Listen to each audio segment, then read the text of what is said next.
Some of these brands claim that their gloves offer impact protection. So let's test that next using this coil spring device. The wooden dowel that I'll place inside the glove is just over 19 millimeters. Now that's a lot of impact. The GNF glove held up just fine without cutting through the leather. The coil spring device did leave indentations on both sides of the wooden dowel.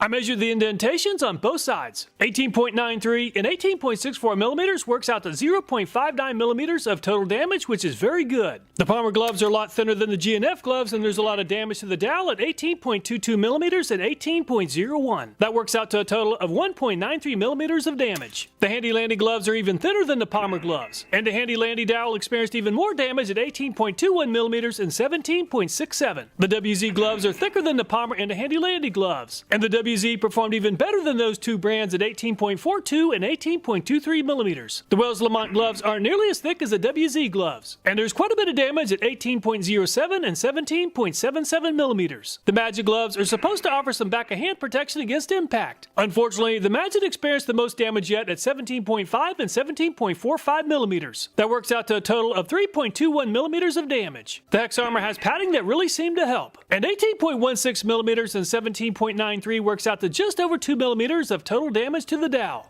But No Cry is a very thin glove, and the back-of-hand protection didn't offer much help. 17.8 millimeters and 17 millimeters flat works out to a total of 3.36 millimeters of damage. The Tulint is a thicker glove than most of the other brands, and that really helped. 18.41 and 18.11 millimeters works out to 1.64 millimeters, which is good enough to move into fourth place behind the WZ. The Cestus is also a lot thicker than most of the other brands. At 18.35 and 18.66 is good enough to move into second place behind the GNF. The DeWalt gloves are also pretty thin, but they also have back-of-hand protection. At 18.35 millimeters and 18.14 is better than average. The Westchester gloves also offer back-of-hand protection. And 18.26 and 18.15 millimeters works out to 1.75 millimeters of total damage. The Mechanics gloves are thin, but they're also made of leather, and that really helped. 18.43 and 18.2 millimeters works out to 1.51 millimeters of total damage. The Carhartt gloves are thicker than average, but they really struggle to protect the wooden dowel. 18.38 and 17.72 millimeters works out to just over 2 millimeters of total damage. The Kinco has a lot of padding, and the Kinco performed better than the Carhartt at 18.21 and 18.13 millimeters. The Superior glove is very thin, but it has back-of-hand protection. And 18 millimeters and 18.42 works out to 1.74 millimeters of total damage. The Ironclad gloves do have some back-of-hand protection. 18.18 and 17.84 millimeters works out to 2.13 millimeters of total damage. So the very affordable GNF gloves came out on top at only 0.59 millimeters of total damage to the wooden dowel. The Cestus had a little more damage at 1.15 millimeters, and the WZ finished in third at 1.51. The GNF index finger has 2 layers, and it takes 8.95 pounds of force to puncture the glove. Very impressive. The other fingers have just 1 layer, and it takes 6.9 pounds for the GNF. The Palmer is a very thin glove, and it's easy to puncture at 3.39 pounds. The back side of the glove is even thinner, and it's 1.22 pounds. The Handy Landy has a 2-layer fingertip, and it takes 3.36 pounds to puncture it. The single-layer fingers are punctured at 1.44 pounds. The back of the hand offers very little protection at 0.32 pounds. The WZ is the easiest to puncture yet at 2.6 pounds. The back side of the finger is even easier to puncture at just over 2 pounds of force. And the Wells Lamont performed about average at just over 3 pounds. The Magit offers very little protection from sharp objects at just 1.83 pounds. The Hex Armor performed the same as the Magit at only 1.83 pounds to pierce the glove. The No Cry has an extra layer on the fingertip, and the glove is pierced at only 2.115 pounds. The single layer is easier to puncture at 1.86 pounds. Unfortunately, the back side of the finger offers very little protection at 1.71 pounds. The Tulint performed about average at 2.57 pounds to pierce the glove. The Cestus gave up sooner than most of the other brands at 2.16 pounds. Just like the Cestus, the DeWalt fingertips gave up early at just over 2 pounds. The single layer gave up at only 1.44 pounds. The single layer is pierced at only 1.53 pounds. The Westchester has a double layer fingertip that finally made it to 3.39 pounds. The Mechanics is a lightweight at only 1.73 pounds to pierce the glove. The Carhartt performed quite a bit better than the Mechanics at 3.64 pounds. The Kinco also performed better than average at 3.36 pounds. The Superior glove is very comfortable but not a good choice for working around sharp objects at only 1.84 pounds. The Ironclad has a double layer fingertip, and it made it to 3.13 pounds. The single layer is only good for 1.9 pounds of force. It's hard to believe that the least expensive gloves ran circles around the competition at 8.95 pounds. The Carhartt finished in second place at 3.64 pounds and Westchester third at 3.39. So which set of gloves is the best? The left side of the scorecard includes some basic information that was not included in calculating the scores. The graded rated areas are on the right side of the chart, and I've converted the raw performance into an A through F ranking. And the very affordable GNF gloves earned A's in just about every category. While assessing comfort is highly subjective, the GNF gloves just aren't very comfortable. Then again, this is just my opinion, and this would definitely be my choice of gloves if it's all about value. $14 for 5 pairs of gloves is a tremendous value. The Toolant gloves also perform very well, earning 4 A's and 3 B's. In my opinion, the Toolant gloves are definitely more comfortable than the GNF gloves, and the fingers seem quite a bit more flexible. This is a very good set of gloves if you're willing to spend around $20. And the WZ earned A's in 4 out of 7 categories. These gloves don't seem quite as comfortable as the Toolant gloves, but it's a great value at a price of only $10. This would definitely be my choice for overall value and performance.